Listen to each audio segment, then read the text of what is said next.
السلام عليكم يا شباب، ان شاء الله هنشتغل النهارده تجربه البروتين فراكشنيشن باستخدام ملح الامونيوم سلفيت.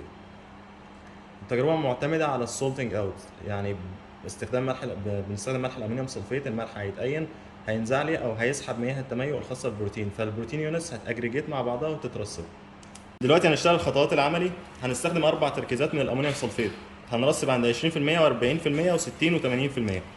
بالنسبه ل 20% ده التركيز اللي هيفصل لي الهاي مولكيولر ويت بروتينز، يعني اللي هنقدر نرسبها في الرينج بتاع من 0 ل 20% من التركيز ده. يعني البروتينات الهاير مولكيولر ويت هيترسب عند اقل تركيز من الامونيوم سلفيت.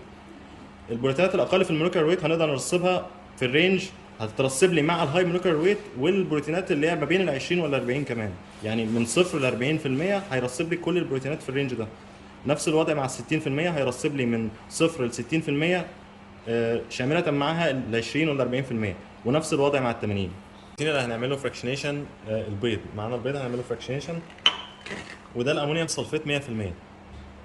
100% يعني محلول مشبع، يعني اقصى كميه من الملح ده يبقى في الميه ده. دلوقتي محتاجين نحضر الاربع تركيزات اللي احنا قلنا عليهم، اللي هم 20 و40 و60%. بالنسبه ل 20% فاحنا هنستخدم 3 مللي من البروتين، والحسبه المعادله اللي مشروحه في الفيديو بتقول لنا ان احنا محتاجين 75 مللي من الامونيوم سلفيت. ف 40% برضه هنستخدم نفس 3 مللي من البروتين، وهنحط عليهم 2 مللي من الامونيوم سلفيت. في حاله 60% بنحط على ال 3 مللي 4.5 مللي من الامونيوم سلفيت. وفي حاله 80% الحسبه طلعت 12 مللي من الامونيوم سلفيت. هنبدا نحط الاضافات بتاعتنا. اول حاجه هنحط 3 مللي في الاربعه بيكرز اللي فيهم، اللي هنحط فيهم او اللي هنستخدم فيهم الاربع تركيزات.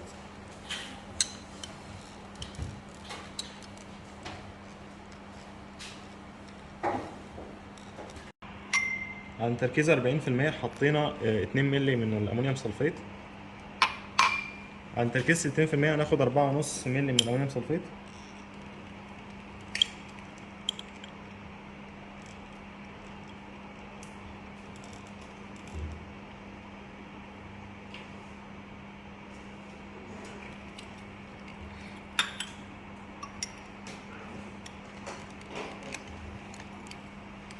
تركيز 80% هنحط 12 مللي من الامونيوم سلفيت على 3 مللي بروتين.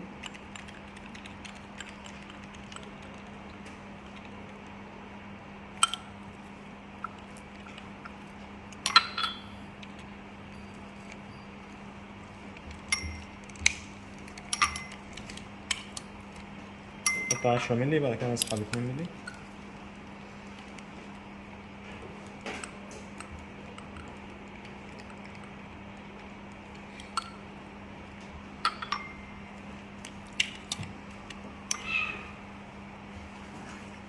ونبدأ نقلبهم ربع ساعة عشان نسمح للبروتينات انها تترسب. دلوقتي هننقل الاربعة بيكرز بتوعنا اللي فيهم الاربع تركيزات للتلج، ونبدأ نقلب وهم موجودين في التلج لمدة ربع ساعة. دلوقتي الربع ساعة عدت، المفروض ان احنا كنا مستنيين ان الملح يرسب البروتين الموجود في كل بيكر من دول. فمثلا تركيز 20% المفروض ان هو بيرسب اقل كمية من البروتينات، اللي هي بتترسب ما بين تركيز 0 ل 20% من الامونيوم سلفيت.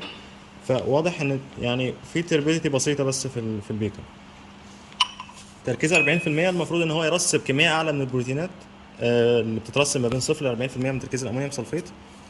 برضه في 60% هنلاقي ان التربيديتي زادت، وفي 80% الماكسيمم تربيديتي موجودة.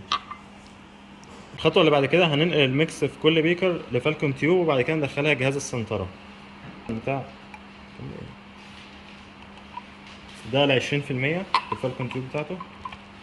ده تركيز ال 40%.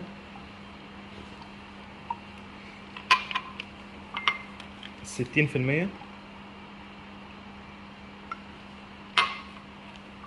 واخيرا 80%. ندخله جهاز السنترة عند 4000 ار بي ام لمدة 5 دقايق. دلوقتي بعد ما رسمنا البروتين عند الاربع تركيزات، هننقل التيوبس بتاع الفيكو للسنترفيوج. دلوقتي كل تيوب المفروض يكون قدامها في السنترفيوج تيوب تانية فيها نفس الحجم، عشان البالانس بس بتاع السنترفيوج. ونسيبه يسنتر عند الماكسيموم سبيد اللي هي 4000 سبيد في السنترفيوج دلوقتي لمدة 5 دقايق. دلوقتي بعد ما ال5 دقايق عدوا وخلصنا خطوة السنترة، هنبدأ نطلع التيوبس ونبص عليها عشان نقارن كميات البروتينات المترسبة.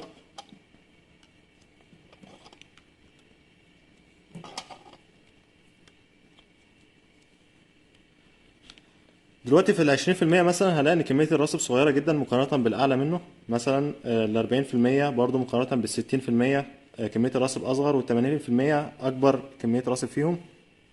وده بسبب ان في حاله 20% احنا رصبنا البروتينات الاكبر حجم اللي بتترسب ما بين تركيز 0 و20% من الامونيوم سلفيت، فبالتالي هي اقل كميه من البروتينات ممكن نرسبها. في تركيز 40% احنا رصبنا البروتينات اللي بترسب من 0 ل 20 زائد البروتينات اللي بترسب ما بين 20 و 40% من تركيز الامونيوم سلفيت. 60% نفس الوضع برضو، البروتينات كلها من 0 ل 60%. 80% اعلى كميه راسب او اكبر كميه راسب، لانها شامله كل البروتينات اللي بترسب ما بين 0 ل 80% من الامونيوم سلفيت.